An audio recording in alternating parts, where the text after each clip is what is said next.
Seja bem-vindo a Metafisicamente.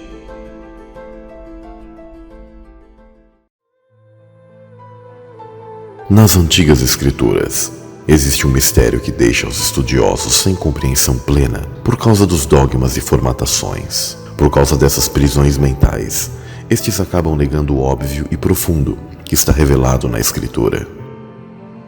Vamos falar sobre o enigmático "façamos o homem à nossa imagem e semelhança". Após a regeneração de todas as coisas, depois da queda dos anjos, dos filhos de Deus, o antigo Éden foi recriado, regenerado, feito novos céus e nova terra. Tudo isso foi para Cristo, o Messias. O clímax do capítulo 1 de Gênesis está nos seguintes versos, do qual o mistério está na criação de Adão, do qual o termo em hebraico significa em realidade humanidade. Deus disse: haja luz, mas especialmente na humanidade, Deus não disse haja homem, mas façamos o homem, a nossa imagem e semelhança. Todos os atos criativos do novo Éden teve uma palavra singular, mas na formação da humanidade, vemos que Deus está presente com outros de sua própria natureza e essência. E esta passagem tem sido um enigma para muitos intérpretes da Bíblia. Para muitos, um mistério não resolvido até os dias de hoje. E por que Deus não se referiu à ação do verbo em singular, mas usou um plural muito claro? Para estudiosos que afirmam que Deus é um, é muito difícil interpretar o plural nós, ou façamos, do qual se refere a Deus.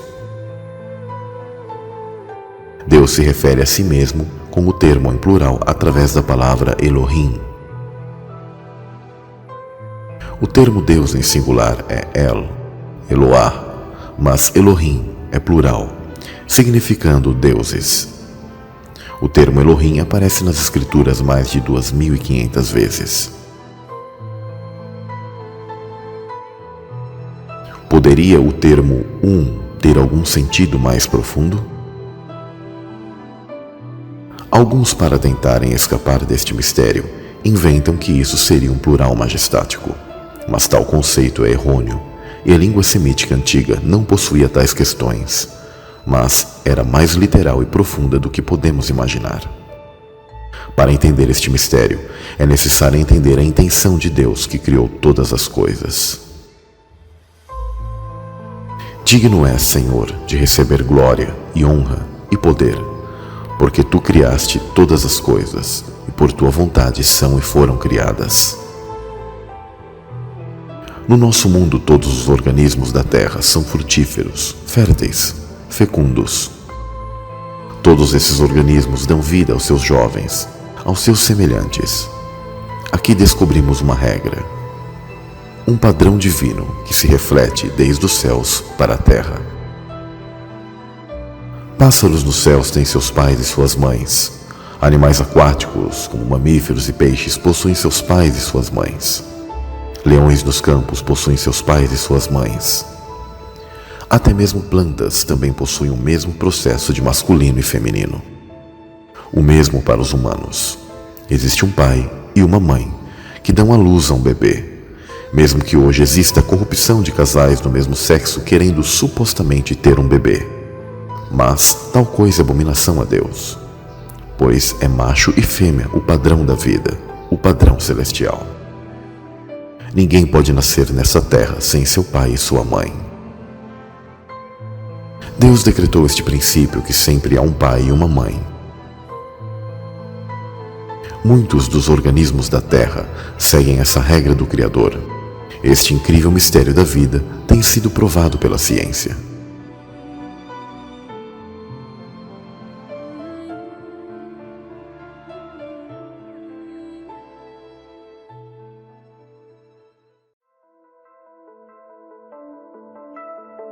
O esperma fertiliza o óvulo e forma um organismo através de seus dados genéticos. Mitocôndrias precisam abastecer os nutrientes e energia para os organismos vivos. As mitocôndrias são como fábricas que permitem que todas as células humanas trabalhem. Sem as mitocôndrias não haveria energia. Em outras palavras, não haveria vida.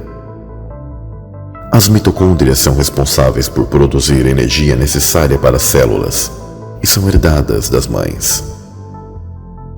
Todos os seres herdam características de seu pai e de sua mãe, metade metade. Contudo, o óvulo fertilizado não possui nenhuma mitocôndria dos pais, mas somente das mães. Esta é a herança materna da mitocôndria. Mitocôndrias são definitivamente de nossas mães. Mitocôndrias lembram sempre minha mãe, que me abraça calorosamente em seus braços. Ela falece, mas suas mitocôndrias sempre estarão em meu corpo. O gene da vida só existe nos corpos de nossas mães. Passam para as próximas gerações somente pelas mães. Isso significa que a vida não pode prosseguir sem as mães. Mesmo nesse momento, muitos organismos estão recebendo os genes de suas mães em vários lugares.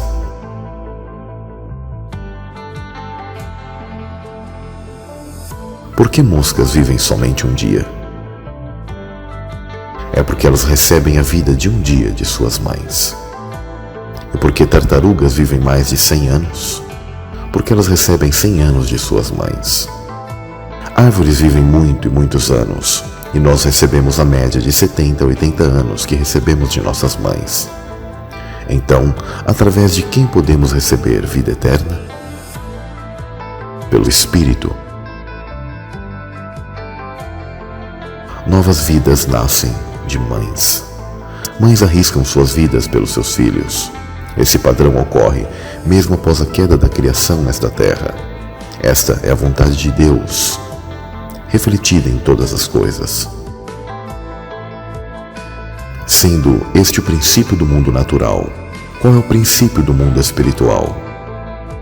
Pois agora entendemos que em Gênesis 1:26, quando Deus se refere ao plural nós, ou seja, façamos, é a revelação da unidade, da família divina no reino dos céus. Não à toa, a palavra ruach é feminino no hebraico, assim como sabedoria, a enigmática sabedoria de Provérbios. Tal conhecimento se perdeu ao longo dos tempos, por uma cultura preconceituosa onde a presença real de gênero no reino dos céus foi escondida de nós. Mas não há nada em oculto que não venha a ser revelado. E nestes últimos tempos, Deus tem dado o conhecimento e a sabedoria aos seus filhos para que compreendam todas as mensagens de maneira plena nas Escrituras.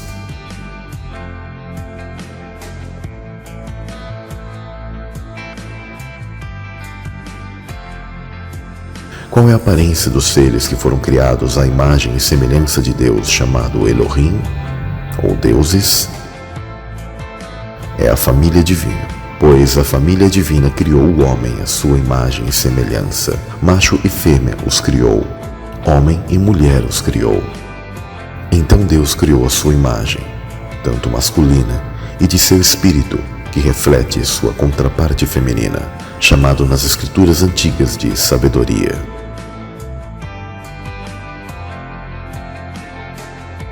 O apóstolo Paulo disse que temos a mãe de nossos espíritos, comparado à cidade santa e amada, que é a literalização da habitação do feminino de Deus, abrigando os seus filhos. Mas a Jerusalém, que é de cima, é livre, a qual é mãe de todos nós.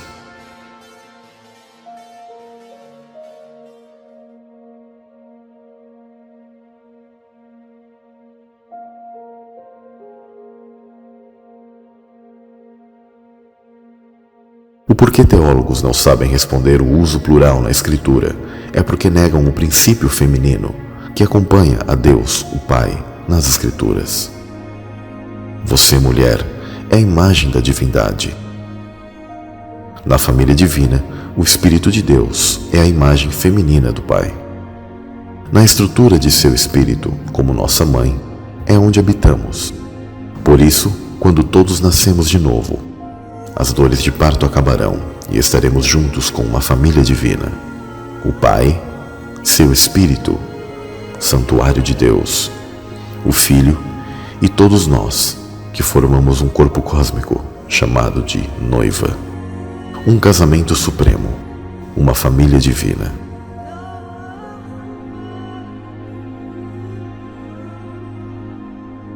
Se você puder, faça essa oração comigo.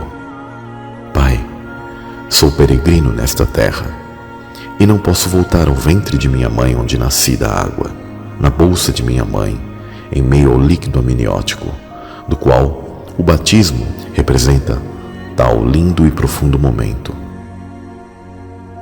Mas necessito que teu Espírito, que está constantemente clamando por mim, que me gere e me faça nascer do teu Espírito, que eu herde a tua essência, pois hoje, como filho pródigo, não sou digno de ser chamado teu filho, mas que o Senhor me aceite e me receba e perdoe os meus pecados. Em nome de Jesus Cristo, teu Filho, Yeshua HaMashiach, eu te peço e te agradeço. Amém.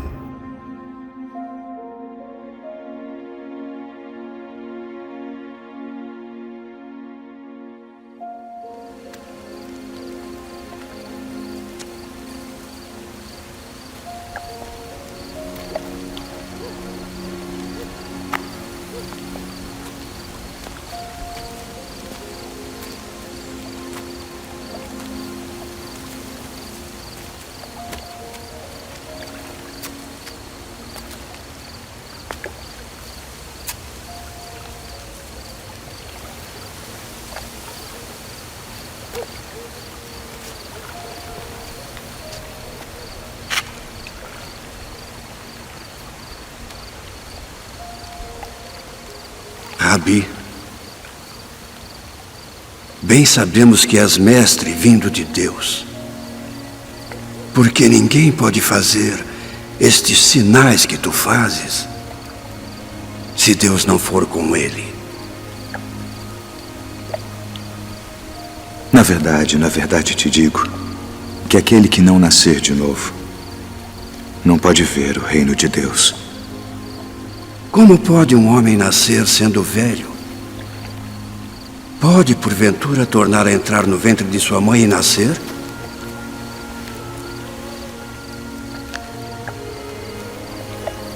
Na verdade te digo que aquele que não nascer da água e do Espírito não pode entrar no reino de Deus. O que é nascido da carne é carne, e o que é nascido do Espírito é Espírito. Não te maravilhes de te ter dito: necessário vos é nascer de novo.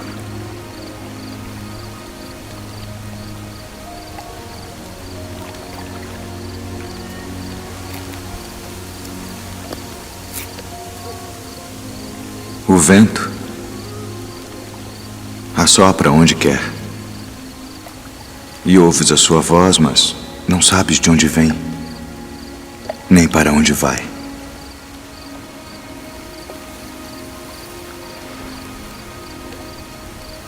Assim é todo aquele que é nascido do Espírito. Como pode ser isso? Tu és mestre de Israel e não sabes isto. Na verdade te digo que nós dizemos o que sabemos e testificamos o que vimos, e não aceitais o nosso testemunho. Se vos falei de coisas terrestres e não crestes, como crereis se vos falar das celestiais?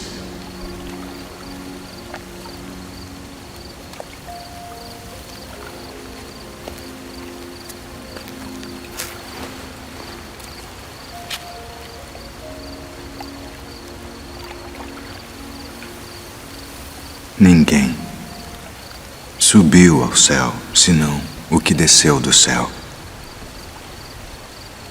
o Filho do Homem que está no céu. E como Moisés levantou a serpente no deserto,